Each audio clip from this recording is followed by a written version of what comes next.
Kuenea kwa upinzani wa Martin Luther dhidi ya kanisa la Katoliki kulichochea harakati za wapinzani zilizojulikana kihistoria kama matengenezo ya Waprotestanti.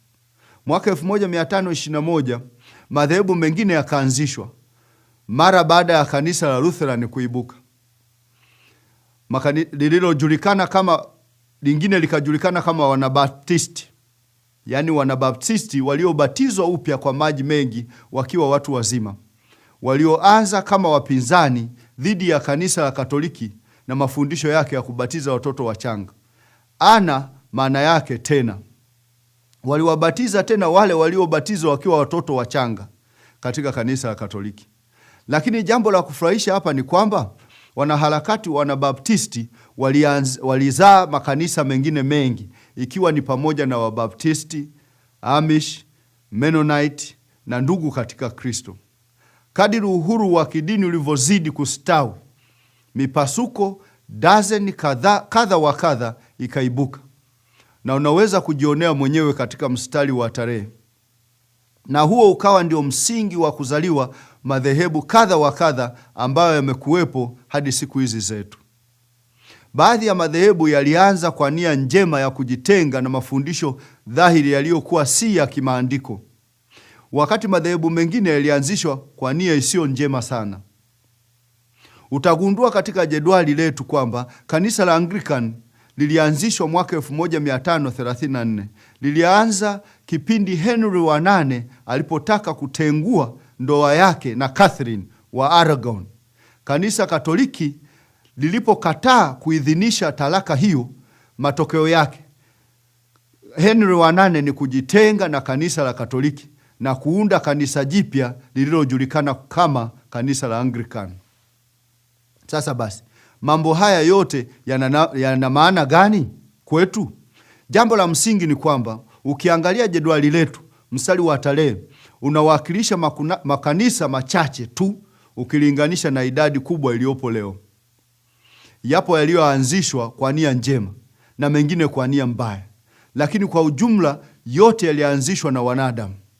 Sasa ukirejea juu sehemu ya mwanzo katika jedwali, utaona mstari wa kijani ambao unawakilisha kanisa lililoanzishwa na Yesu Kristo. Hilo ni kanisa lililoanzishwa mwaka 33 baada ya Kristo katika mji wa Yerusalemu. Ni kanisa la Kristo tunalolisoma katika kurasa za Agano Jipya. Na katika historia tunaona kuwa makanisa mengine yote ni madhehebu yaliyoanzishwa na binadamu.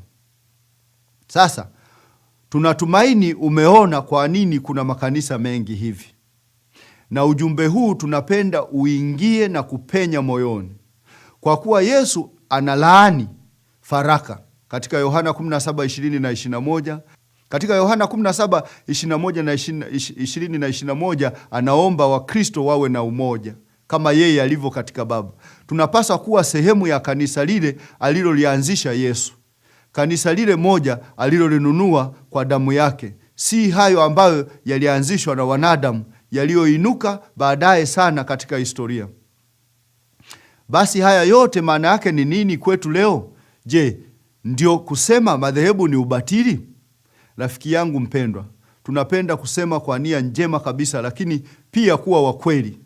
Jibu la swali hilo ni ndio. Inapaswa liwe hivyo. Makanisa yote isipokuwa lile lililoanzishwa na Yesu Kristo yamekuwepo duniani bila kibali au idhini ya mamlaka ya Agano Jipya au mfano wake. Sasa mtu atasema, je, ina maana kwamba watu wote wanyofu kimaadili watapotea? Ni vizuri swali hili akalijibu Bwana mwenyewe. Ningependa usikilize maneno ya Yesu katika Mathayo 7:21 hadi 23. Si kila mtu asemaye Bwana, Bwana atakayeingia katika ufalme wa mbinguni, bali ni yeye afanyaye mapenzi ya Baba yangu aliye mbinguni. Wengi wataniambia siku ile, Bwana, Bwana, hatukufanya unabii kwa jina lako, na kwa jina lako kutoa pepo, na kwa jina lako kufanya miujiza mingi? Ndipo nitawaambia dhahiri, sikuwajua ninyi kamwe, ondokeni kwangu ninyi mtendao maovu. Rafiki yangu mpendwa, chunguza kwa makini kwamba Yesu anasema kuwa siku ya mwisho watakuwepo watu wema, watu ambao ni walimu, watu ambao walilitumia jina la Yesu, watu ambao watapotea kwa sababu hawajatenda mapenzi ya Baba. Sasa maana yake ni nini hili? Kuwa nia njema haitoshi asilani. Kuwa na nia njema haitoshi. Kuwa na moyo sahihi haitoshi. Jambo la msingi hapa, ninapaswa kufuata mafundisho au sampuli ya Agano Jipya. Ningependa tena usikilize maneno ya Matendo 2:47. Wakimsifu Mungu na kuwapendeza watu wote. Bwana akalizidisha kanisa kila siku kwa wale waliokuwa wakiokolewa. Kanisa lilizidishwa. Sio kwamba Bwana alikuwa anaongeza madhehebu, alilizidisha kanisa. Rafiki yangu, watu wote waliookolewa hupatikana ndani ya kanisa. Kanisa lile alilolijenga Yesu. Kanisa lililojengwa siku ya Pentekosti. Kanisa hilo ndilo tunalolisoma katika Agano Jipya zima. Lile lililokuwepo kabla ya kuanzishwa madhehebu yote ya wanadamu. Sasa swali ni hili hapa. Ninawezaje kuwa mshiriki wa kanisa hilo? Kanisa ambalo wokovu ndani yake. Ninawezaje kuwa mshiriki wa kanisa moja la Agano Jipya? Na jibu la swali hilo ni kwamba kwa njia ile ile waliofanya Wakristo karne ya kwanza, na wewe unaweza kufanya vivyo. Unapaswa kutii Injili. Unajua, wakati fulani katika ulimwengu wa dini sasa unaweza kusikia watu wakisema kwamba hakuna jambo lolote mtu anapaswa kufanya ili aokoke. Wanadai ni imani tu inayotakiwa hapa. Lakini napenda usikilize maneno ya Wathesalonike wa pili sura ya 1 mstari wa 7 na wa 8. Biblia inasema, na Yesu atakaporudi na atawalipa ninyi mteswao raha pamoja na sisi, wakati wa kufunuliwa kwake Bwana Yesu kutoka mbinguni pamoja na malaika wa uwezo wake. Sasa sikiliza hapa jinsi anavyobainisha kuhusu siku ya hukumu. Anasema kwamba wapo watu watakaopata raha, wengine watapata adhabu. Anasema Bwana atakapokuja katika mwali wa moto, huku akiwalipiza kisasi. Kundi la kwanza anasema wao wasiomjua Mungu. Kundi la pili anasema wao wasioitii Injili ya Bwana wetu Yesu Kristo. Unaona, ni lazima tutii Injili. Sasa basi, tunaweza kutaja maneno matano kwa ufupi namna ya kutii Injili. Kwanza ni kusikia. Pili, kuamini, kutubu, kukiri na kubatizwa. Hivyo basi, yupo atakayeuliza maana yake nini hayo uliyosema? Fafanua kidogo. Ndio. Kwanza ni lazima mtu asikie Injili.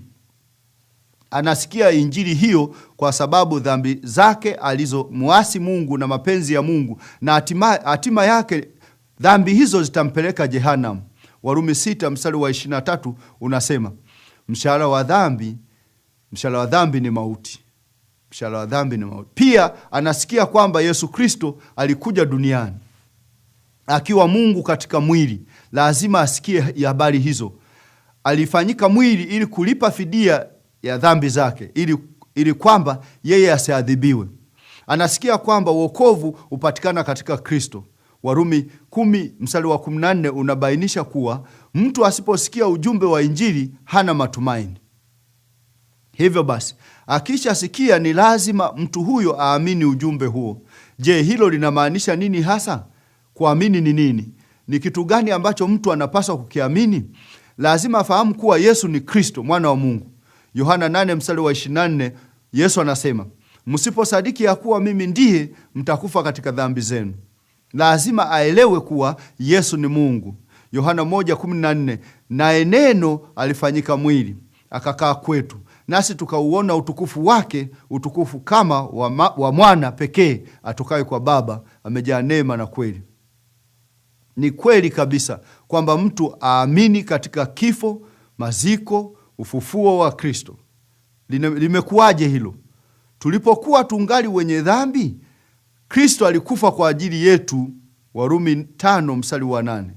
Kisha akafufuka akikishinda kifo, Wakorintho wa kwanza 15:54 na 55.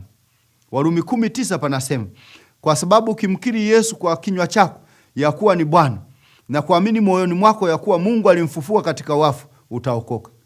Hakika ni muhimu sana, inampasa mtu kuamini na kuelewa mwili wa Kristo ambalo ndilo kanisa la Agano Jipya. Timotheo wa pili sura ya 2 mstari wa 10 tunasoma, wokovu undani ya Kristo. Kisha mtu anapaswa kutubu. Matendo sura ya 17 mstari wa 30 unasema, basi zamani zile za ujinga Mungu alijifanya kama zioni, bali sasa anawaagiza watu wote wa kila mahali watubu. Toba ni badiliko la akili linaloletwa na huzuni ya Mungu. Hatimaye hufanya